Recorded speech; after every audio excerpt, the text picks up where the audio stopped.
vamos a entrar a lo que se llama tórax. Entrando a lo que es tórax, vamos a ver la parte de anatomía un poco para hacer un recuerdo físico, para entrar luego a la fisiología como tal. Ok, entonces, la tórax en realidad es todo lo que encaja en nuestra jaula torácica, que va finalizando el cuello hasta el diafragma aproximadamente. Ya, entonces vamos a ver los límites más precisos ahorita en un momento. Y vamos a ver. Ok, entonces, vamos a darle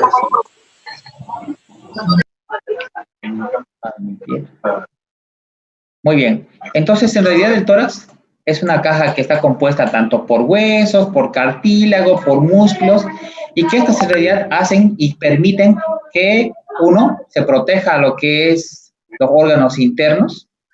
Dos, hace que pues ayude a la ventilación, al intercambio alveolo capilar que hay a nivel del tórax, ya, sobre todo dentro de sus funciones es la protección. Como límite superior, vemos aquí, por ejemplo, que está por encima de la clavícula, a unos 2 a 4 centímetros por encima de la clavícula. Cuando la forma que tiene el tórax en una forma normal, pues tiene este corazón en un naipe francés, ¿no? Perdón, permítanme, se sigue metiendo. Ok, entonces, aquí vemos los límites anteriores, laterales y posteriores. Dentro del límite anterior, por ejemplo, tenemos aquí, como ven en la imagen, en el límite anterior está, por ejemplo, el esternón con sus dos divisiones, ¿no? Está lo que es el manubrio del esternón, el cuerpo del esternón y la apófisis sifoidea. Ahora, dentro del esternón, tenemos que tener en cuenta de que tiene, por ejemplo, en la parte de arriba que está el hueco supraesternal, y aquí en la unión del manguito con el cuerpo tenemos el ángulo de Lewis. El ángulo de Lewis es importantísimo para que nos dé algunos detalles anatómicos en cuanto a la fisiología. Ya, entonces, tenemos también los cartílagos costales. Los muchachos siguen llegando. ¿Y fuiste a mi departamento? Ok. Entonces, a nivel lateral tenemos las 12 costillas, ¿ya? A nivel posterior están las 12 vértebras torácicas con sus respectivos, digamos, uniones de las costillas, perdón, de las vértebras vertebrocostales, serían las uniones vertebrocostales, que en realidad son la cantidad de 12, ¿no es cierto? Y en la parte anterior lo que me olvidé decirles que justamente están las costillas con la unión condrocostal. Esta es la unión, miren, aquí está los cartílagos y esta es la unión condrocostal. Pues si se dan cuenta en esta unión condrocostal, en la mayoría de las personas tienen como una prominencia, un botón. Esta unión condrocostal a veces hace de que tenga pues una condritis, se puede decir, es la inflamación del cartílago, y justamente se presenta más que todo a nivel de esta unión condrocostal. Ya todas estas costillas están conectadas a las vértebras dorsales, es decir, las 12 costillas se conectan a las vértebras dorsales. En cambio, en la parte anterior, si se dan cuenta, miren, aquí estas tres, por ejemplo, estas tres se unen en una sola y se van a fusionar más o menos en la base de la apófisis sifoides. Entonces, que son las flotantes, ¿no es cierto? Que ya han estudiado ustedes en anatomía eso. Ok. Esto vamos a admitir. Muy bien. En cuanto al límite inferior, pues está a nivel de la base del apéndice sifoides, aquí más o menos, esto en la parte central, pero en la parte lateral, la jaula torácica, pues vean, miren, agarra todo lo que son las costillas, las flotantes, y se podría decir que es el reborde costal a ambos lados, el reborde costal, ¿ya? Y que termina a nivel, pues, de la 12ª vértebra dorsal, como hemos dicho, ¿no es cierto? Ahora, estas costillas, por ejemplo, la 8ª, la 9ª y la 10ª se unen en una sola, como lo he dicho, dando lugar a este ángulo que es el ángulo de Charpy, que es importante, es una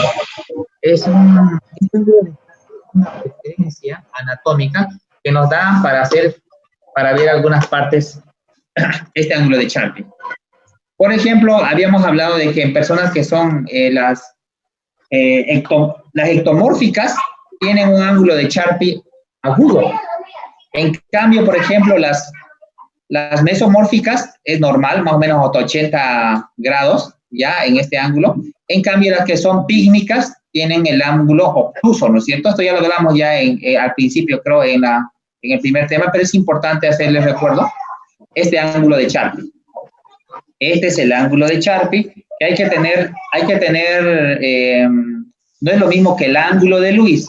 Si hacemos aquí, por ejemplo, vean este de acá, esta unión entre el manguito y el cuerpo forma aquí el ángulo de Lewis. Eso, ustedes lo saben ya porque han llevado anatomía.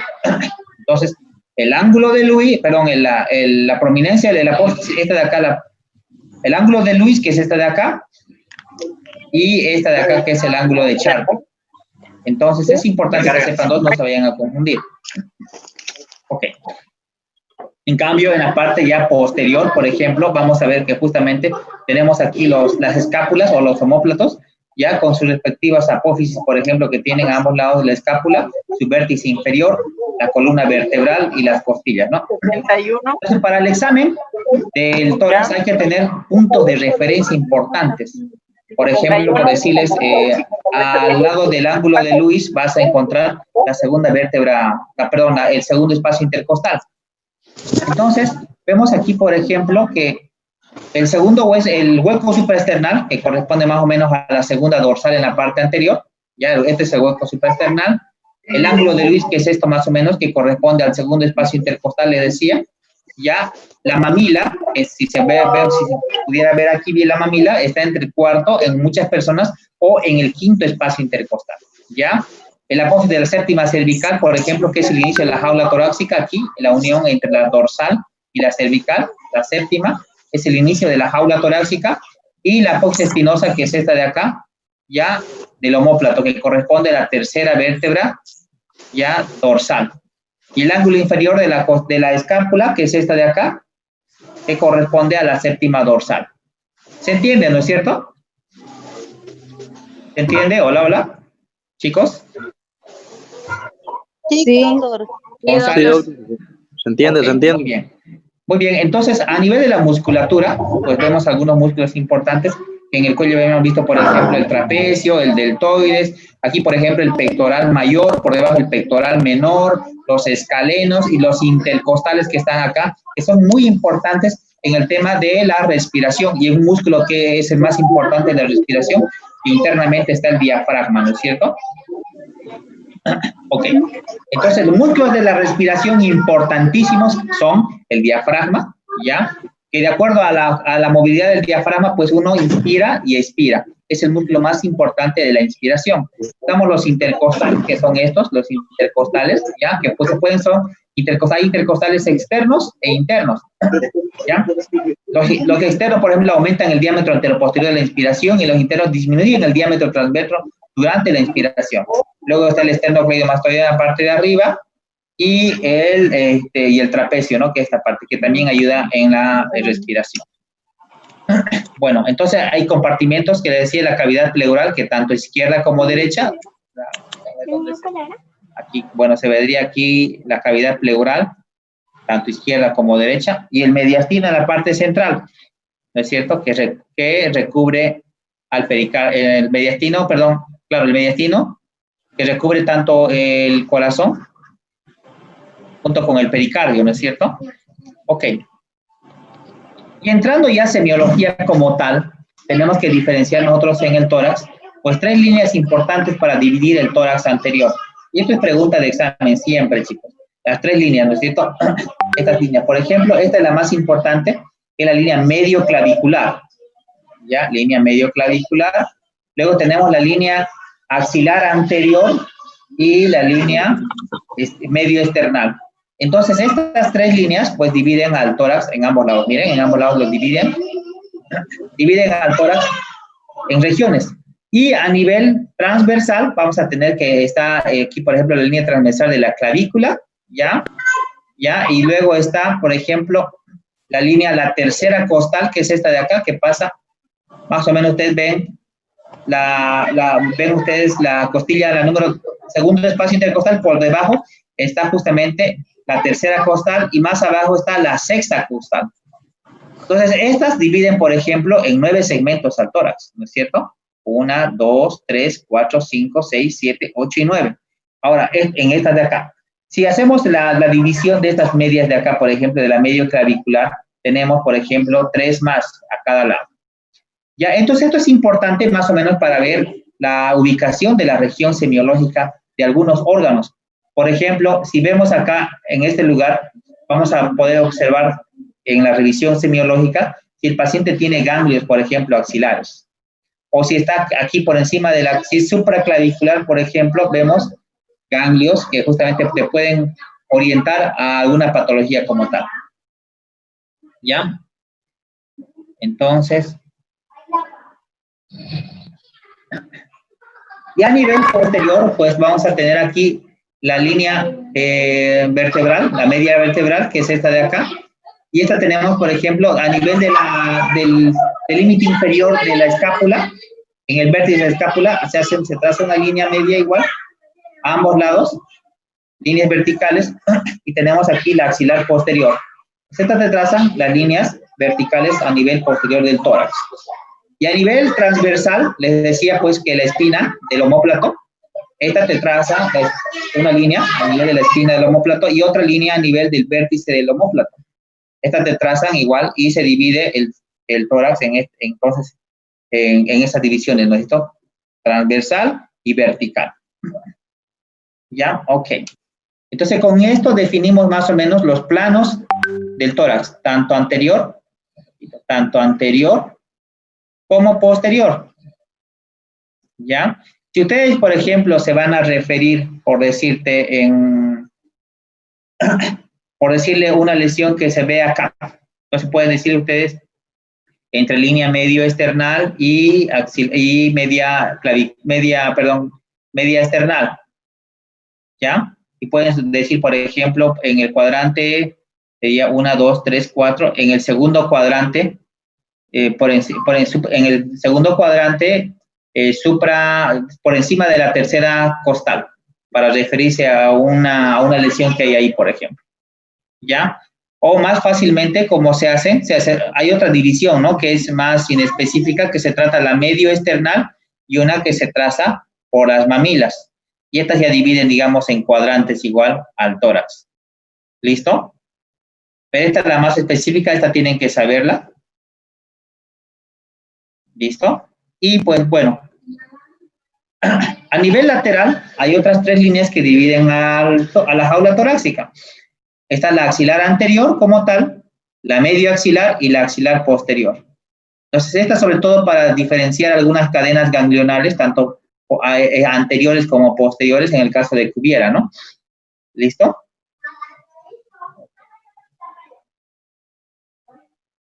Ya. Ok, en el examen físico de tórax, entonces tenemos que hacer siempre las 4 maniobras, que son inspección, palpación, percusión y auscultación. ¿Ya? Estas 4 maniobras se realizan en tórax. No se ha dejado de hacer ni actualizando lo que es la semiología, por ejemplo, de hace un año que salió otro libro de semiología donde se sigue manteniendo la percusión. Muchos decían, por ejemplo, de que la percusión en realidad no se debía hacer, pero en realidad se la hace. Y vamos a ver las 3 formas de percusión que se deben realizar. Bueno, en cuanto a los tipos de respiración, ya hemos llevado esto en las primeras clases. Por ejemplo, un paciente apneico donde tiene una frecuencia respiratoria regular. Un paciente que tiene hiperpnea, por ejemplo, donde hay aumento en la profundidad de las respiraciones. Miren, aumenta la profundidad de las respiraciones y también aumenta la frecuencia de las respiraciones.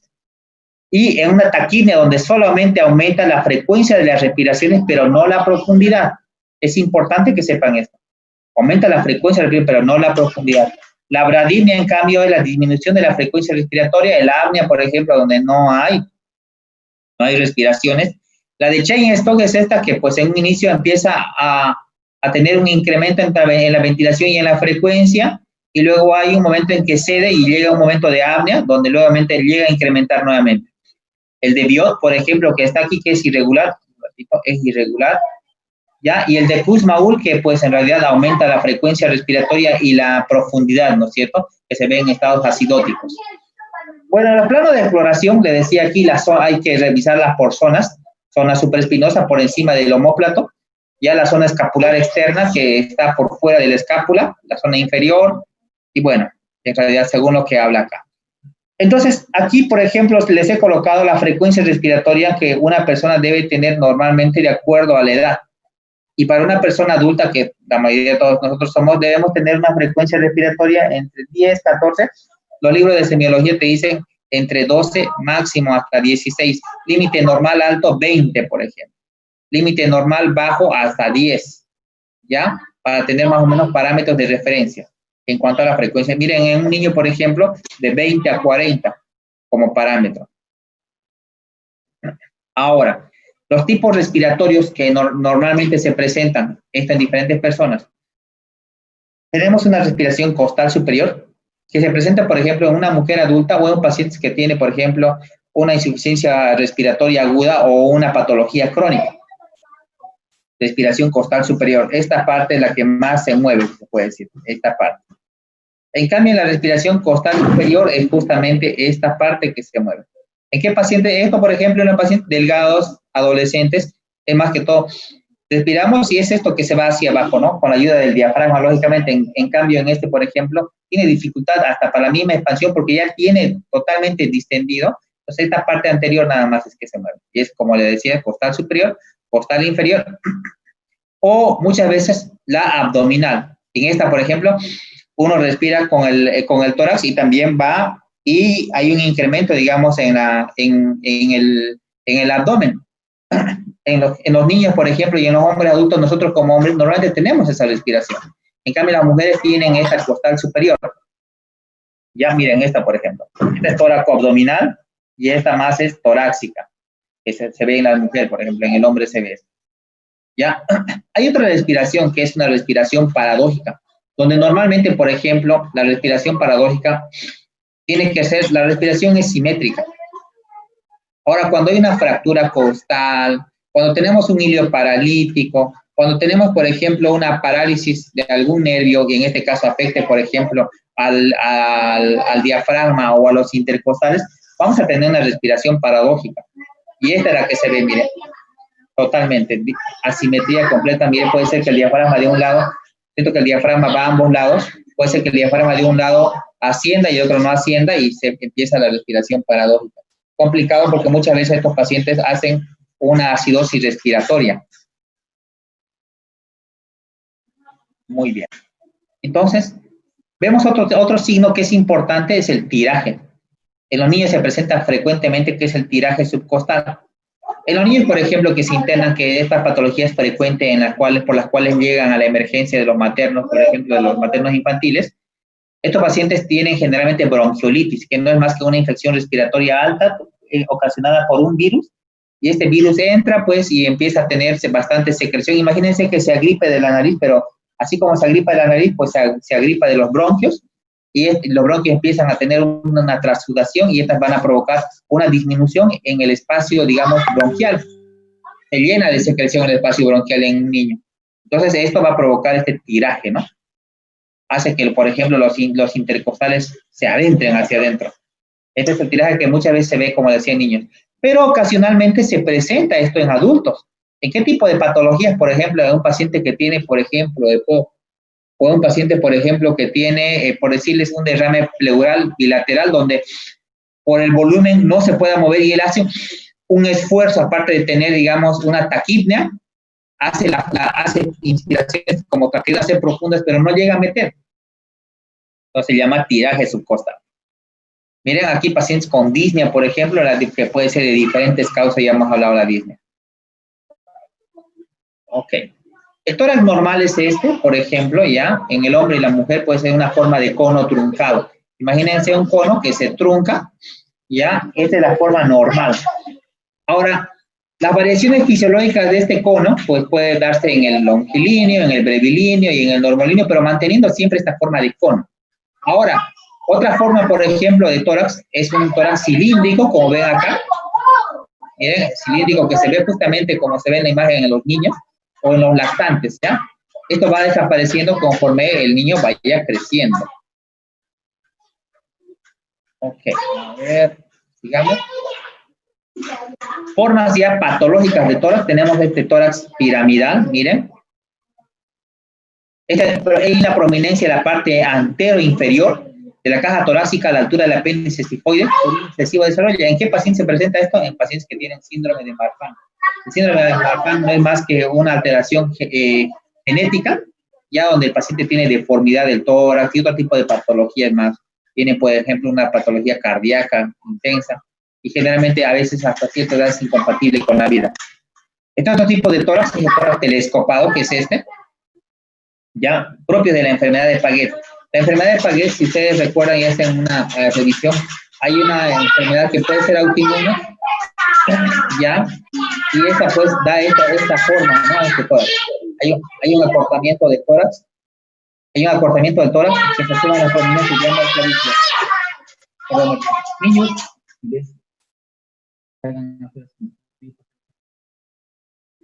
¿ya? Otro tipo de tórax es el tórax carinatum, donde hay una protrusión a nivel del apéndice sifoides, ¿ya? Hay una protrusión simétrica del esternón, donde aumenta, generalmente es aquí apuntalado a nivel del apéndice sifoides. Este es el pectum excavatum o el embudo, donde justamente hay un hundimiento a nivel del apéndice sifoides igual, y esto ya a veces, el paciente que tiene esto a veces tiene dificultad respiratoria, ya que muchas veces se acompaña de subluxación de ambas clavículas. Este es el tórax en polichineta, por ejemplo, muchas veces se ve en pacientes acromegálicos, ¿ya? Existe un enorme desarrollo del tórax con una sifosis cérvico-dorsal de la clavícula, como se ve aquí, miren, como si tuviera abultado acá una sifosis marcada. Este es el tórax paralítico, ya en pacientes, por ejemplo, longilíneos, o en pacientes que no tienen actividad física regular, donde hacen un mínimo esfuerzo al respirar. Estos pacientes son las personas que, por ejemplo, son delgados, son longilíneos, encima de eso de que no tienen actividad física para nada, están sentados, se echan, tienen este tipo de tórax. Ya se caracteriza por ser un plano, largo y estrecho con las costillas oblicuas hacia abajo. En una radiografía se lo puede ver tranquilamente. El rosario raquítico, que es este, donde se ve realmente como si fuera pues un rosario, ¿no es cierto? Se ven bien las costillas y en personas, esta es una imagen, pero en otras imágenes se puede ver justamente la unión condrocostal y hace asemejar justamente como si fuera un rosario, ¿no es cierto? Por eso se llama. Entonces se debe sobre todo a pacientes que tienen deficiencia de vitamina D o en pacientes que tienen, por ejemplo, el síndrome de Kwashiorkor o una desnutrición marasmática. En este tipo de pacientes se ve, ¿ya? Otro tipo de tórax que es patológico es el tórax en tonel o enfisematoso. Como ven aquí, imagínense como cuando inflan un globo y ese globo no puede desinflarse, usted le abre la boquilla y no se desinfla y se mantiene inflado así. Así se va a ver más o menos este tórax, es el tórax en tonel que se ve en pacientes con EPOC. Ya se caracteriza por presentar un tórax globoso, el tórax por un aumento de su diámetro antero, posterior, transverso, rígido y en posición inspiratoria. El paciente generalmente tiene esta inspiración y el paciente, aparte de tener esto, pues a veces tiene disnea, ¿no? Niños. Bueno, luego tenemos el tórax de Harrison, ya, donde tenemos una deformidad, vean esta de acá, es una deformidad justamente del diafragma, donde el diafragma hace una tracción y hacia las costillas debilitadas, y se ve esta imagen. Ok. Y estas ya son alteraciones ya de tipo esqueléticas, donde vemos, por ejemplo, el tórax escoliótico. Este tórax hay una desviación, puede ser izquierda o derecha, que te puede dar una desviación de la jaula de la columna y esto te da una desviación de la jaula torácica hacia un lado. Ahora, ¿qué patologías? Por ejemplo, en osteogénesis imperfecta, en esas personas que nacen con osteogénesis perfecta, tienen justamente esta alteración ya. Es un tórax sifoescoliótico, donde tienen una escoliosis marcada, puede ser izquierda o derecha, y encima de eso tienen una sifosis. Entonces, para que entiendan ustedes, escoliosis es cuando la columna se desvía tanto. Puede ser escoliosis dextroconvexa, o escoliosis, por ejemplo, puede ser antero o posterior, cuando es a nivel dorsal, ¿ya? Y una sifosis cuando hay, por ejemplo, este tipo de acá, cuando hay cuando está convexo, pero hacia el nivel externo. Entonces esto se llama sifosis, escoliosis. Doctor, una ¿Sí? pregunta. La escoliosis puede darse igual, cuando ¿Qué un dices? niño, por ejemplo, la escoliosis se puede dar, o sea, de tórax se puede dar también cuando un niño, alza mucho peso. Un ratito. A ver, repita, por favor. La escoliosis de tórax se puede dar igual, por ejemplo, en un niño que alza mucho peso, por ejemplo, o sea, cosas pesadas durante mucho tiempo, o sea, Sí, así de sí, rutina.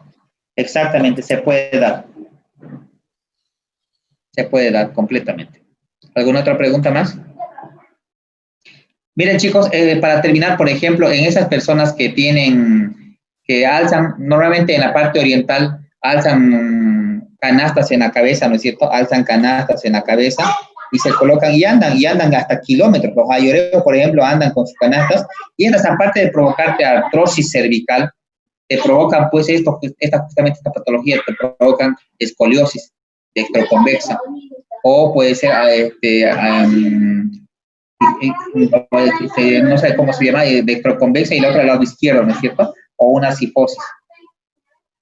¿Ya? Entonces, y este es el tórax sifótico, honestamente, que se presenta en pacientes seniles, en personas mayores, donde las personas mayores, por ejemplo, van disminuyendo su, si se puede decir, la envergadura que tiene y hacen justamente esta jiba. Niño. Van a disculpar, chicos, estoy con mis hijos acá Ok, entonces aquí seguimos y vamos a ver de niñeros, sí, exactamente, gracias. Bueno, bueno, chicos, entonces aquí tenemos, si hagamos un corte en el tórax, vemos aquí las diferentes imágenes que podemos ver, por ejemplo, en el tórax, un tórax infantil cilíndrico, les decía, ya lo normal, este es el tórax normal, este es el tórax emfisемatoso como el globo que no puede salir, para que lo vean ustedes. Este puede darse en un tórax, por ejemplo, paralítico, donde puede ser, por ejemplo, que tenga una parálisis del hemicuerpo del lado derecho y se pueda ver esto totalmente asimétrico. Ya, esto es un hipoesplénico, es decir, es un longilíneo. Esto es un hiperesplénico, un gordo. Ya, el pectum excavatum que les había dicho y el pectus carinatum que es pronunciado hacia afuera, ¿no es cierto? Entonces, para que lo vean como si fuera un corte esto. Y aquí ven igual, en realidad lo que les he explicado es lo mismo esto, con algunas características y en algunas patologías que se pueden presentar. Ahora, aquí igual, el tórax hiposcoliótico, el piriforme, el piramidal, y aquí entrar un poquito en el tema del conoide, que es nuevo, ya que en realidad es como un cono truncado, pero imagínense ustedes una pirámide, que en realidad la base de la pirámide sería el abdomen, y va hacia arriba, pero se trunca a nivel justamente donde se divide entre tórax y abdomen. Así se va a ver más o menos esta imagen conoide, ¿ya? ¿En qué pacientes se presenta esto? En pacientes que tienen tumores intraabdominales, en ascitis, en cirróticos, donde tengan ascitis marcada, el abdomen es marcado y el tórax es pequeño o no truncado. Ok. Tenemos 10 minutos. Vamos a terminar en esta diapositiva, un ratito. Y bueno, hacer la revisión de la inspección.